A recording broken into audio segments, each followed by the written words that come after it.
today is exciting because one, I'm in my pyjamas. To be honest, let's face it, I normally am in videos, you just normally the top half, you can't see that. But I'm going full on pyjamas because it is Christmas. And as a little early treat for myself, I bought a bookcase. So currently all the books that I have at the moment are stacked in piles because in the place I'm living at the moment I don't have a bookcase, and you know, I thought it would be kind of like cool, edgy to have all my books on the floor. It's so frustrating. It is so annoying because every time I want to get a book that's like at the bottom of the pile, I end up tipping over the whole pile, and it's just so annoying. So I bought a bookcase. It's a little bit shorter than I thought it was going to be. I thought it was going to be a bit longer. I didn't actually look at the measurements. I just gouged by like the picture. So, but I mean, hopefully this will be big enough for my books. So the video today, I'm going to make this, put my books on the shelf and do a little like book haul, shelf tour of my books for you. So it's a bookshelf tour and a bookshelf making and organising and that kind of thing all rolled into one. I'll put a timestamp down below if you want to skip the making thing and just go straight to the bookshelf tour if that's what you're interested in. But if not, enjoy the whole video. So it is currently, it's very dark. Sorry if the lighting's not the greatest. I did try and do it in daylight, but it's like 3:30. It's not even, I don't think it's even 4 o'clock yet. Yeah, it's not even 4 o'clock yet and it's already dark. So I've had to use unnatural lighting once again. But hopefully we've got the ambiance in the background, which you can't really even tell. But there you go. So, let's get started.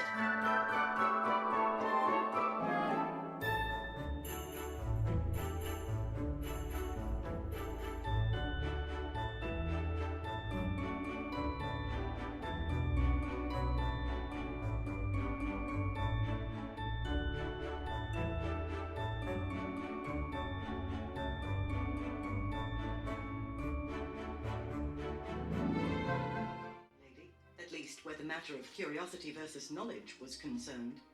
He knew no more of dragons than your average young man, which is to say that they were huge and scaly and had wings.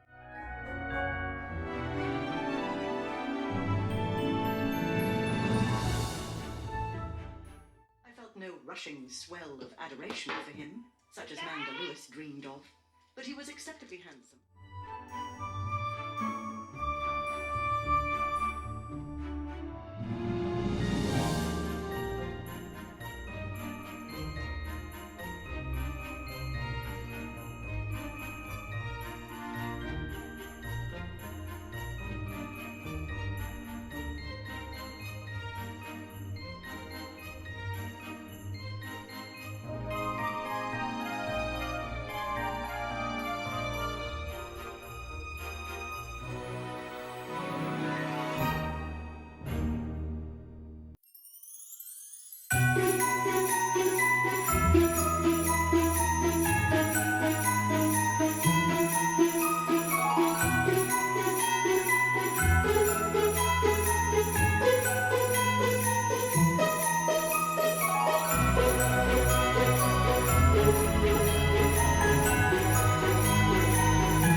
and risk damage to my shoe? I imitated the... So it's complete, I finished it. There were some few hiccups. I have managed to puncture a hole through it, but that will be covered by books, hopefully. It took me an hour to do that, actually. That did take me a while. I was not very good at that. But I also didn't have a hammer, so I like destroyed my screwdriver from like whacking the pins at the back in. Need to buy one of those. Need to buy a screwdriver. No, this is a screwdriver. A hammer. Because there's still like loads more pins to put in it, but it seems sturdy enough. So there we go. I'm gonna bring all my books through from my room and I'm gonna fill it up here and I'm gonna organize it, I think, by genre and then alphabetical by author. Within that, I think I've got more books and it's gonna fill this up, so we'll have to see if they'll fit in. I don't think they're going to. Sorry, I just had to move the angle there for a second because of batteries and all that kind of thing and plugs access, but I don't think I bought a big enough bookcase. This is not going to fit. There is too many books to fit in this one case, but we're going to give it a go. I'm going to put them into piles, I think, of genre and then see how it goes from there, but I don't think they're going to fit. In my defence, I did think this was taller, but in my not so defence, I should have looked at the size before I bought it. Let's see how it goes.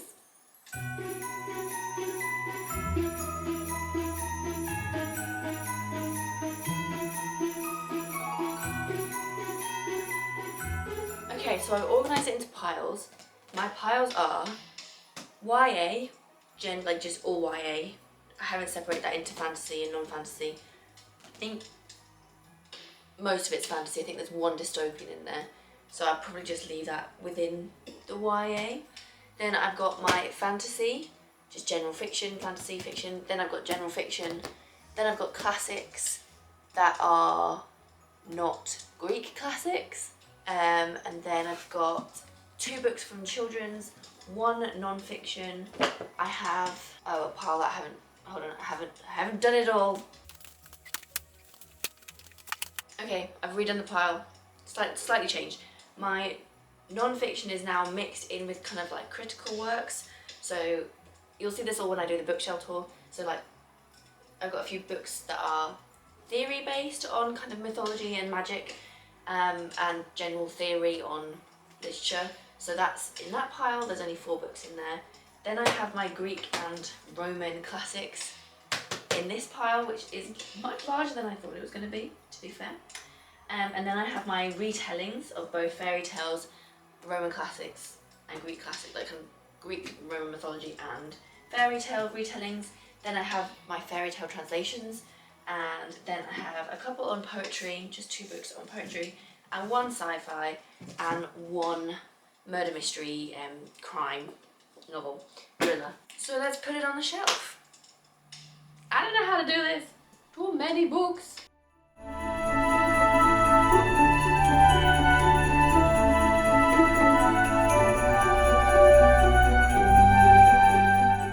Okay, I've completely changed my mind. This is not working.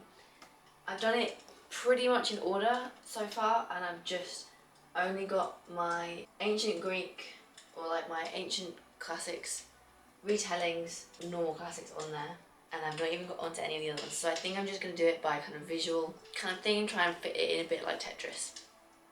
New plan.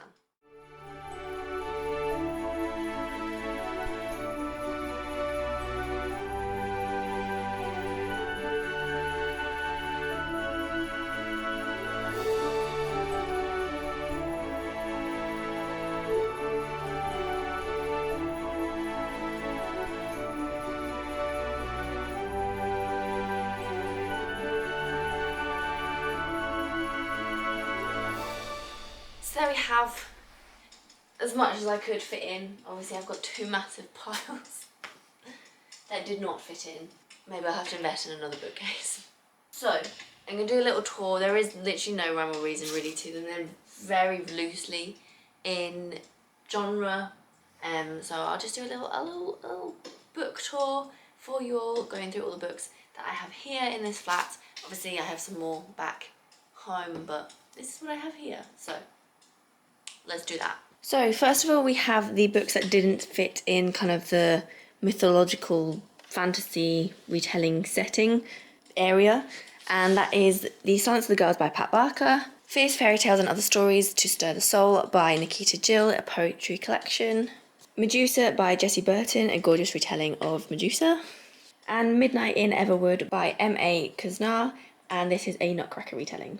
Next we have Sophocles 2, I think that's because I don't know why it's 2, but this has Ajax, Woman of Trachis, Electra, Philosopsis, yeah, and the Trackers. Then we have Euripides 1, and this has Alcestis, I don't know how to say that, Medea, the Children of Heracles, and Hippolytus. Next we have Stanley Lombardo's translation of the Iliad, and Emily Wilson's translation of the Odyssey. So in this pile I have a mixed mash of Greek and Roman literature and a little bit of medieval literature.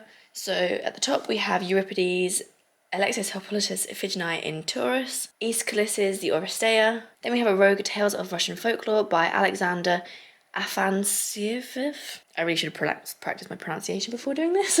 Then we have Sophocles' Antigone. Then we have the Fragments of Sappho, translated by Anne Carson. Next we have the Homer's Odyssey, translated by Robert Fagles. Then we have The Trojan Woman by Euripides, Jason and the Golden Fleece by Apollonius of Rhodes, and The Library of Greek Mythology by Apollodorus, and Ovid's Metamorphosis, this is the David Rayburn translation. Then we have book 6 of the Iliad, which is translated by Seamus Heaney, and we have a new book that I picked up recently, which is a female translation of Beowulf, translated by Maria Davana Headley. On the next shelf we have a lot of translations, or like my hardback kind of mythology inspired or orientated books. Starting off with Great Goddesses by Nikita Gill, this is a poetry collection.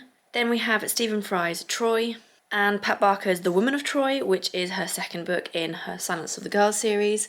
And next we have another new book for me. This is kind of like a non-fiction critical, I suppose, work about dragons, heroes, myths and magic, the medieval art of storytelling. So it's illustrated and just looks very interesting. Then we have Madeline Miller's Circe, Simone Chainen's Beast and Beauty, Dangerous Tales. Then we have Storyland by Amy Jeffs, which is a retelling or kind of presentation of British mythology. And finally I have another kind of critical work, which is The History of Magic by Chris Gosden. So on the shelves I have my kind of classics or nice edition classics, starting off with the Penguin Deluxe edition of the Iliad, translated by Robert Fagles, and their edition of the Iliad, which is also translated by Robert Fagles. Then we have my 2 Penguin cloth-bound editions, starting off with Wuthering Heights by Emily Bronte, and The Jungle Book by Rudyard Kipling. Then we have my vintage Russian classics, beginning with War and Peace by Leo Tolstoy, Life and Fate by Vasily Grossman, Crime and Punishment by Fyodor Dostoevsky, probably pronouncing that wrong,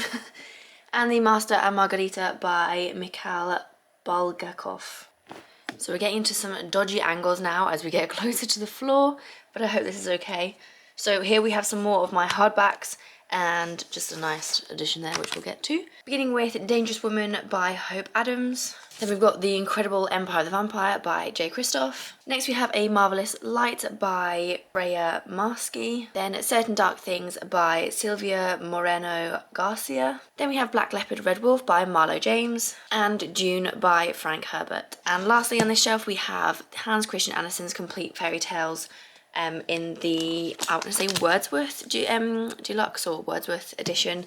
They have, I think, Shakespeare, Jane Austen, Sherlock, and the Brothers Grimm, I think, in this edition as well, which they're just lovely. I would like them all.